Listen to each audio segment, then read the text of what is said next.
नरेंद्र मोदी की कंजूसी या फिर पाकिस्तान की जासूसी। भारतीय वजीर आजम के तैयारे का पाकिस्तानी फिजाई हुदूद का इस्तेमाल। मोदी ने पोलैंड से दिल्ली जाते हुए पाकिस्तानी हुदूद का इंतखाब किया।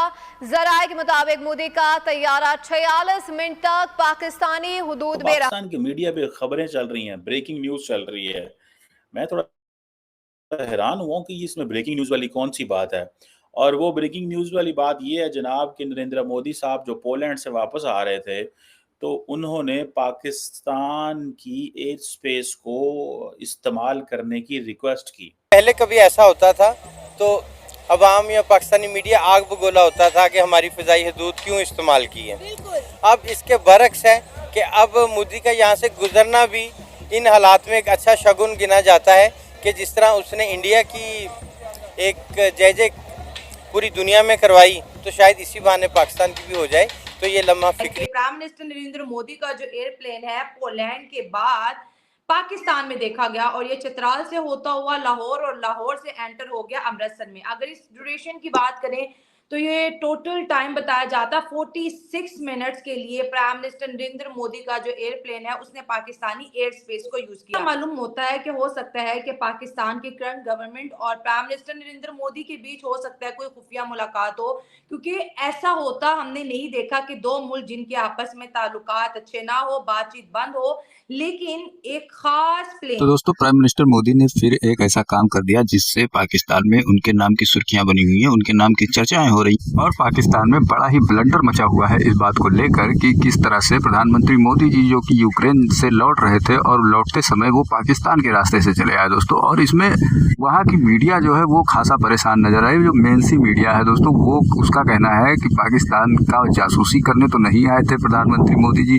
और तरह तरह के एलिगेशन लगा रहे हैं। लेकिन मोदी जी की ये पुरानी आदत रही है कि वो किसी न किसी तरीके से पाकिस्तान में सुर्खियों का विषय बन ही जाते हैं और कुछ भी करते हैं वो अगर पाकिस्तान का नाम भी ले लें और पाकिस्तान से होकर गुजर भी जाएं तो सुर्खियां बन ही जाती हैं दोस्तों। और ऐसा ही कुछ हुआ है, क्योंकि इस बार जब वो यूक्रेन से लौट रहे होंगे तो उन्होंने सोचा होगा कि आज चलो पाकिस्तान को थोड़ा चिढ़ा देते हैं, और ऐसे में वो बस उन्होंने वहां से सोचा कि पाकिस्तान की ओर से हम लोग निकल जाएंगे दिल्ली की तरफ। बस उसी पे तो सर पाकिस्तान में बड़ा हंगामा कट रहा है और पाकिस्तानी मीडिया, पाकिस्तानी अदारे सब परेशान है कि आखिर मोदी जी इधर से होकर क्यों गए, उधर से क्यों नहीं गए। और कुछ पाकिस्तानी इसको अच्छा शगुन मान रहे हैं कि मोदी जी इधर से आकर गए हैं तो कुछ ना कुछ जरूर हमारे लिए सोच रहे होंगे और हमारे लिए कुछ अच्छा सोचे, हमें कुछ दे जाते तो बहुत अच्छा था। तो इस तरह से पाकिस्तानी परेशान है जब से पीएम मोदी वहां से निकल कर गए हैं। लेकिन जो भी पाकिस्तानी ये सोच रहे हैं कि मोदी जी गुजर कर गए हैं वहां से, तो वो पाकिस्तान के विषय में अच्छा सोचेंगे। तो अब उनके लिए मैं बताना चाह रहा हूँ कि पहले वहां पर आपको पाकिस्तान में टेरर खत्म करना होगा, तभी मोदी जी कुछ आपके बारे में अच्छा सोचेंगे। आप टेरर एक्टिविटीज कम कराइए, आप अपने आप पर खत्म कीजिए, अपने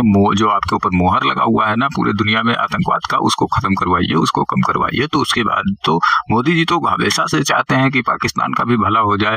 और ये पूरी दुनिया जानती है कि जब तक भारत से पाकिस्तान हाथ नहीं मिलाएगा तब तक पाकिस्तान का भला होने वाला नहीं है। वो किसी भी देश से कहीं से भी सपोर्ट ले आए, लेकिन जब तक भारत हाथ नहीं रखेगा पाकिस्तान के ऊपर तब तक पाकिस्तान का कोई भला होने वाला नहीं है। और यही कारण है कि जो भी पाकिस्तानी पाकिस्तान का भला चाहते हैं, जो भी पाकिस्तानी पाकिस्तान को अच्छे कंडीशन में देखना चाहते हैं, वो पाकिस्तानी हमेशा से भारत से दोस्ती की बात करते हैं, भारत से मित्रता की बात करते हैं। और जो इन सब चीजों में नहीं पड़ना चाहते हैं, वो जो नहीं चाहते हैं कि देश का भला हो, जो पाकिस्तानी ये चाहते हैं केवल हमारा भला हो, तो वो केवल टेरर की बात करते हैं। और पाकिस्तान की बदनसीबी भी ये है कि ऐसे लोगों की संख्या वहां पर ज्यादा है जो भारत और पाकिस्तान छोड़कर वो केवल अपने भले के बारे में सोचते हैं। और इस कारण से आज जो भी दशा है पाकिस्तान की वो दुनिया के सामने है। क्योंकि यदि भारत इस चीज की कोशिश करे कि भारत आपसे हाथ मिलाने की कोशिश करे, तो आप लोग तो जितनी बार हमने हाथ मिलाया उतनी बार आपने क्या किया है ये किसी से छुपा नहीं है, ये कोई नई बात नहीं होने वाली है। अगर हम खुद शांति कायम करने के लिए आपके पास गए तो आप हमें अशांति बदले में गिफ्ट में देते हैं। तो इस वजह से हमारी सरकार अब दोबारा ये गलती करने वाली नहीं है। और तो चलिए चलते हैं खबर की ओर और देखते हैं पूरा मामला। वीडियो पसंद आए तो लाइक करें, चैनल को सब्सक्राइब करें और शेयर करना बिल्कुल ना भूलें। जो कि जिसमें भारतीय वजीर आजम सवार है वो 40 मिनट तक पाकिस्तान की फिजा में रहता है और उसके बाद जो है चित्राल लाहौर से होता हुआ एंटर हो जाता है अमृतसर में। पाकिस्तान की सरजमीन, पाकिस्तान की जो एयर स्पेस है वहाँ पे नरेंद्र मोदी साहब का जो जहाज़ है वो सुबह 10:15 बजे एंटर हुआ और 11 बजे तकरीबन 11:01 पे वो पाकिस्तान की एयर स्पेस से बाहर निकल गया। और ये ज़ाहिर बात है, ये वीवीआईपी फ़्लाइट है। ये इस तरह की चीज़ें होती हैं। लेकिन मज़े की बात ये है कि ये पाकिस्तान में ब्रेकिंग न्यूज़ चल गई है और ज़ाहिर बात है, ये सिविल एविएशन अथॉरिटी सरकार ने ये खबर चलवाई है। हुकूमत ने, शायद शहबाज शरीफ साहब को ये हो कि मेरे नरेंद्र मोदी साहब के साथ ताल्लुकात अच्छे होंगे। मैंने मोदी साहब को अलाउ किया है कि वो यहाँ से गुज़र जाएँ। ठीक है जी। ये जो शोर मचा ना कि जी मोदी साहब हमारी फजाई हदूद में से निकल गए, किसी ने खिलाफ वर्जी लिखा, मैंने पढ़ा ये भी। असल बात ये है कि मीडिया के इल्म में ये बात नहीं थी कि उन्होंने यहाँ से गुजरना। ठीक है। अब तकलीफ इस बात की है कि उन्हें बाद में ये पता चला कि मोदी साहब गुजर गए। अगर वो इनको पहले ये इनके इल्म में होता हमारे मीडिया के, तो इन्होंने ये शोर मचा, चांद ग्रहण का और सूरज ग्रहण का मचा देते हैं कि जी सूरज ग्रहण होगा, अपनी आंखों को बचाएं, बच्चों को निशान आ सकते हैं, ये हो सकता है, वो हो सकता है। ठीक है। तो वो जो मेरी भी ख्वाहिश है पाकिस्तानी होने के नाते तो इंडिया के साथ हमारे रिलेशन जो है वो नॉर्मलाइज। हमारा मेन स्ट्रीम मीडिया ना, ये सोशल मीडिया से भी क्या गुजरा हो गया। फख्र करना भी मैं समझता हूँ एक तरह से ठीक है कि चलो उन्होंने पाकिस्तान में आना पसंद किया, हालांकि वो पाकिस्तान के बहुत खिलाफ हैं। वो किसी क्रिकेटर को पाकिस्तान में नहीं आने देते। बहुत सारी हदूद हैं वहाँ के लोगों के लिए, पाकिस्तानी वहाँ पर नहीं जा सकते, किसी वीज़ा नहीं हमें अलाउ वहाँ पर इंडिया में जाना। अब बहुत सारे वहाँ पे सेलिब्रिटीज़ हैं, वो भी पाकिस्तान में आना चाहते हैं, लेकिन काफ़ी मसले मसाइल हैं जो हम लोगों ने खुद ही क्रिएट किए हुए हैं, बातें बनाकर सोशल मीडिया के थ्रू। अब फिजाएं तो आपकी नहीं है, आसमान तो आपका नहीं है, और प्लेन भी आपका हमारा है ना, हमारा था। प्लेन भी हमारा था, एयरक्राफ्ट भी हमारा था, और उसमें प्रधानमंत्री भी हमारे थे। मुझे बड़ी हंसी आती है कि अगर मोदी जी पाकिस्तान के बारे में बात करते हैं तो बावले हो जाते हैं, पाकिस्तानी मीडिया भी और पाकिस्तानी सरकार भी, पाकिस्तानी एस्टैब्लिशमेंट भी, पाकिस्तानी आर्मी भी, और जनता भी बड़ी बावली हो जाती है, बड़ी डर सी और सहम सी जाती है। जैसे बहुत भीड़ में हजारों लोग बाजार में या कहीं पर गुजर रहे होते हैं, पर उसमें एक पुलिस वाला दूर से चला आ रहा होता है, तो सारे चोर उस भीड़ में क्या होते हैं, छुपना स्टार्ट हो जाते हैं। हालांकि उस भीड़ में लोग पुलिस को बहुत नॉर्मल लेते हैं, लेकिन चोर नॉर्मल नहीं लेते हैं। तो जैसे ही भारत के प्रधानमंत्री मोदी जी की बात आती है, वैसे ही परेशान हो जाता है पाकिस्तान की आखिर ये बंदा 47 मिनट कर क्या रहा था।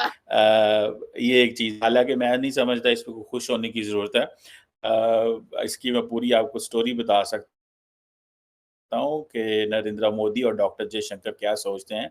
सो लिहाजा अगर मोदी साहब 30 मिनट आपकी एयर स्पेस में, वो चित्राल से एंटर हुए हैं और लाहौर से अमृतसर की तरफ वो चले गए हैं। सो इसमें वो उन्होंने पाकिस्तान के जरूर वो तू चाती मारी होगी, मोदी साहब ने थले की हो रहा है बैक ही करने ने पाकिस्तानी। लेकिन एक दफा उन्होंने स्पेस मांगी थी जब उन्होंने जाना था कजाकिस्तान।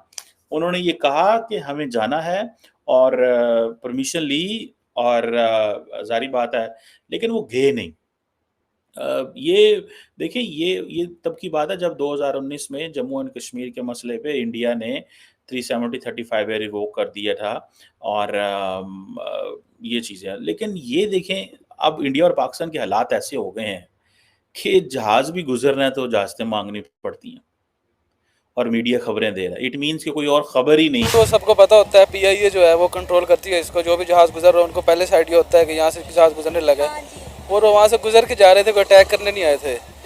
जैसे वो अभी नंदन का त्यार आए थे ना, वो अटैक करने आया था, वो और चीज़ है, वो वार के पर्पज़ के लिए आए थे। ये तो वैसे पैसेज था, वहाँ से गुजर के जा रहे थे, तो इसमें कोई बड़ी बात नहीं।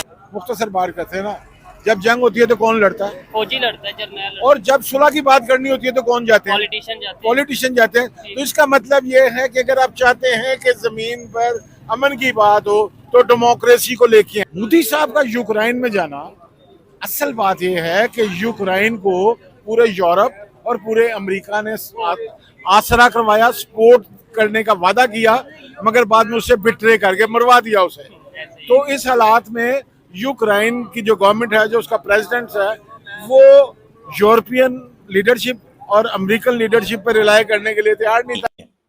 कि आपके पास you do not have a news, आपके पास न्यूज कोई नहीं है और आपने ये न्यूज चलानी है कि मोदी साहब आपकी उतुलंग है। ये खबर है, ये जिसको मैं खबर नहीं समझता, मैं ये समझता हूँ ये this is sad state of affairs. और भाई इनको नहीं पता, इनको कुछ भी नहीं पता कि सरहदों पे क्या हो रहा है, इनको हमसे ही फुर्सत नहीं है। हाँ, तो वो एक ही काम कर सकते हैं ना, या सरहदें देखेंगे, फ़िज़ाई हदूद देखेंगे, या अपने लोकल्स को देखेंगे। तो वो लोकल को ज़्यादा देख रहे हैं, बेडरूम्स में भी देख रहे हैं, इवन के वॉशरूम्स में भी देख रहे हैं। तो उनको नहीं पता कि फ़िज़ाई हदूद कौन इस्तेमाल कर जाता है और कैसे इस्तेमाल